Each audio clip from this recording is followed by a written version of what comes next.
science, animals, and buildings were all themes in the games we played for this week's Quickfire.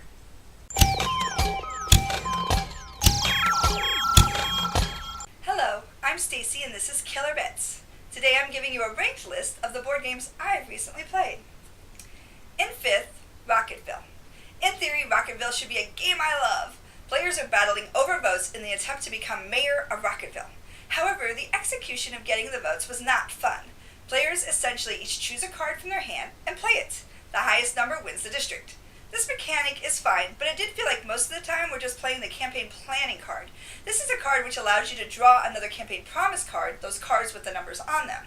If there had been another way to get those promise cards instead of having to play the planning card instead of a number, I think the game would have been much more interesting. But as it stands, it was definitely my least favorite game of the recent past. Coming in 4th, Fauna. This is another game that on its surface I really thought I would enjoy. In Fauna, players have to guess at facts about animals, usually ones you've never heard of. You gain points for being correct or adjacent to the correct answer about where it is indigenous to, its length, its weight, and its tail length. A lot of times this was just a crapshoot, and trying to use any logic stemming from its Latin name or its appearance was usually a giant fail.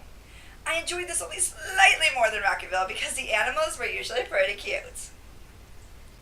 In 3rd place, The New Science. You give me a game called The New Science and I'm instantly intrigued.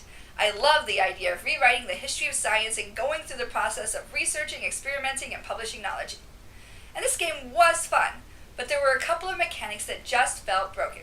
First of all, auto-failing experiments when you rolled a 1 added too much of an element of randomness to the game. We had one player who rolled a 1 for about 6 turns in a row. Yes, this was a very unlucky streak for him, but it essentially took him out of contention for having a shot at winning the game. And second, you only really get points for publishing, but once you publish, other players get to jump on your research and skip over technologies. I feel like this was a broken mechanic. I think there should have been some handicap, like they had to at least spend time researching each technology before they could jump up to the next one. That said, I would play it again. 2nd place goes to Kingsburg. This is a simple game that uses dice rolls instead of meeples for worker placement. Each turn, players roll 3 dice and can then place the dice on a square that matches their die roll. They can place 1, 2, or 3 dice, and the highest and best resources were the ones that required dice rolls of 15 or higher. There were ways to fudge the dice rolls a bit, but generally bad dice rolls stink. The point of all this dice rolling was to collect resources that could then be used to purchase buildings, which gave victory points and other rewards like an increase in military. The game has 5 rounds, and each round has 4 seasons, with dice rolling and resource collecting happening 3 of the 4 seasons. In the 4th season, players have to fight a big baddie. So that's where having military really matters. This game was very solid, and while dice rolling added some randomness into it, even really bad dice rolling could be overcome with the right strategies. And the number 1 game of the week is Alhambra or New York. I'm combining this into one because it's essentially the same game rebranded, and I've played both quite a bit recently. Alhambra is a fantastic city building game. Players buy buildings using money which comes in 4 varieties, colors. Each building costs the amount on the building and the color money for the bake it happens to be randomly placed on. There are 3 scoring rounds, 2 of which happen somewhat randomly.